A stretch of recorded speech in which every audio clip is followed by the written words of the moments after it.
इस वाली वीडियो के अंदर मैंने अकाउंटिंग की डेफिनेशन को एक्सप्लेन करा है। एक्चुअली में होता क्या है अकाउंटिंग का कॉन्सेप्ट क्या है और हमने अकाउंट्स में करना क्या होता है।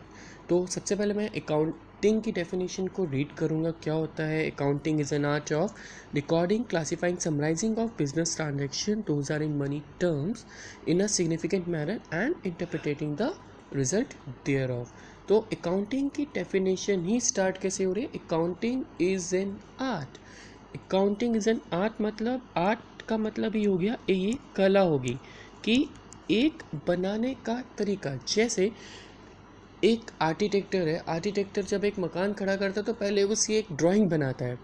ड्राइंग बनाने के बाद वो मकान को खड़ा करता है, वो उसकी एक कला है। ऐसे ही हम जब अकाउंट्स बनाते हैं, हमें बिजनेस का परफॉर्मेंस चेक करना होता है तो हम क्या करते हैं? पहले हम अपनी उसकी बुक्स बनाते हैं, फिर हम उसको प्रॉपर्ली मेंटेन करते हैं उन बुक्स को, एंड देन उसके बाद उसकी परफॉर्मेंस चेक करते हैं कि एक्चुअली में व्हाट कंपनी ने क्या प्रॉफिट कमाया है, क्या लॉसेस हैं, या क्या उसकी एसेट्स हैं, क्या उसकी लाइबिलिटीज़ है। तो ये कुछ कॉम्प्लिकेटेड वर्ड्स हैं जो हम आगे आने वाले टाइम में इसको हम अच्छे से उसको समझेंगे नेक्स्ट वीडियोस के अंदर।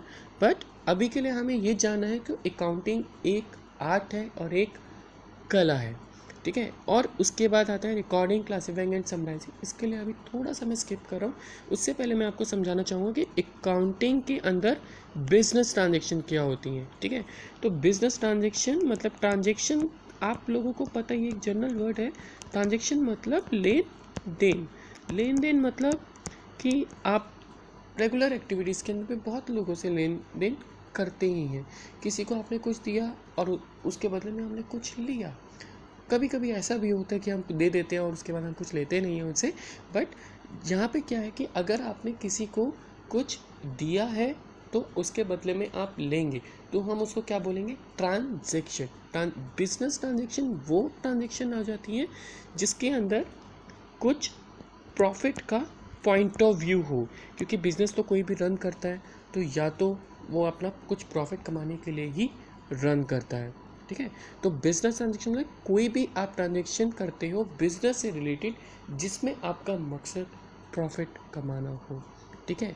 और उसके बाद लिखा हुआ है those are in money terms. मतलब मनी टर्म्स के अंदर, इसके अंदर समझाने का मतलब ये है कि हम लोग जो ट्रांजेक्शन रिकॉर्ड करेंगे अकाउंट्स के अंदर, जो भी हम ट्रांजेक्शन को रिकॉर्ड करेंगे इसके अंदर, वो मनी टर्म्स में अंदर होनी चाहिए जिसकी कोई न्यूमेरिकल वैल्यू हो।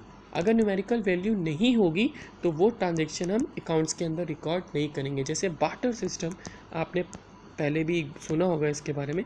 तो बार्टर सिस्टम की ट्रांजेक्शन को हम रिकॉर्ड नहीं करेंगे, ओके।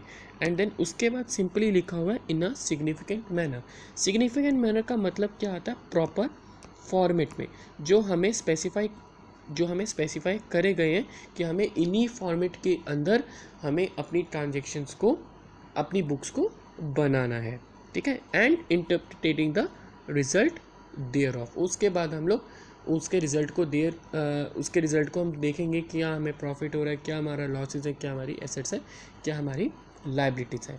तो अब हम इस बुक्स को बनाएंगे कैसे, वो उस डेफिनेशन में रिकॉर्डिंग, क्लासिफाइंग एंड समराइजिंग के अंदर लिखा हुआ है। तो सबसे पहले मैं इसके अंदर आपको एक्सप्लेन करूँगा रिकॉर्डिंग। जो हम रिकॉर्ड करेंगे बेसिकली इसके अंदर जो भी हमारी रेगुलर एक्टिविटीज़ हो रही है बिजनेस के अंदर, ठीक है। रेगुलर एक्टिविटीज़, बहुत सारे कस्टमर आते हैं, बहुत सारा सामान लेकर जाते हैं हमसे, ठीक है। तो जो कस्टमर हमसे सामान लेकर जाते हैं उसको हम रिकॉर्ड करेंगे। वो रिकॉर्ड कौन से फॉर्मेट के अंदर करेंगे? वो करेंगे हम जर्नल एंट्री के फॉर्मेट में। तो जो जर्नल एंट्री का फॉर्मेट है वो हम आगे आने वाली वीडियोस के अंदर सीखेंगे कि जर्नल एंट्री बनती कैसे है, ठीक है। फिर उसके बाद सेकंड हमारे पास पॉइंट आता है सम क्लासीफाई का। तो क्लासीफाई भी एक बहुत अच्छा वर्ड है। क्लासीफाई में इसके अंदर हम लोग क्या करते हैं? डिवाइड करते हैं। डिवाइड मतलब डिवीजन करते हैं। तो डिवीजन करते हैं हर अकाउंट का अलग अलग। कैश का हम अलग डिवीजन करेंगे। हम अपनी जो हमने फर्नीचर परचेज़ किया हम उसका डिवीज़न अलग करेंगे। जो हमारे पास स्टॉक है, स्टॉक मतलब जिसका भी हम लेन देन करते हैं उसका हम अलग डिवीज़न करेंगे। वो हम किस फॉर्म के अंदर करेंगे? लेजर के फॉर्म के अंदर करेंगे। तो जो लेजर है, लेजर में हमें पता चलेगा एक्चुअली में कैश का बैलेंस कितना है, फर्नीचर का बैलेंस कितना है और स्टॉक का बैलेंस कितना है, एक्सेट्रा। तो इसके बाद और भी बहुत सारे हम लोग इसके अंदर लेजर बनाते हैं, ठीक है। एंड देन उसके बाद लास्ट एक वर्ड आ गया मेरे पास, समराइजिंग।